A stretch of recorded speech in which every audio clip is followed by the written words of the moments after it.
Hi good morning.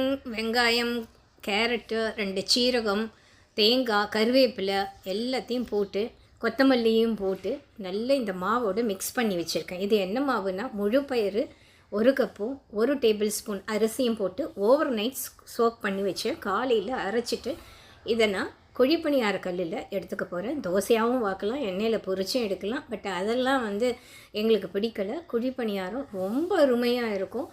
இதுக்கு எண்ணெய் use பண்ணியிருக்கேன்னா நான் நல்லெண்ணெய் யூஸ் பண்ணியிருக்கேன். நல்லெண்ணெய், கடலெண்ணெய், தேங்காய் எண்ணெய், ரீஃபைண்ட் ஆயில் என்ன வேணாலும் நம்ம போட்டுக்கலாம். இதை அரைக்கும் போதே இஞ்சி, பச்சை மிளகா போட்டு நான் அரைச்சிருக்கிறேன். Diabetic friendly, weight loss friendly. நல்ல ஒரு 7 குழிப்பணியார கல் சாப்பிட்டோம் அப்படின்னாக்கா நல்ல ஃபில்லிங்காக 3 மணி வரைக்கும் பசிக்காது.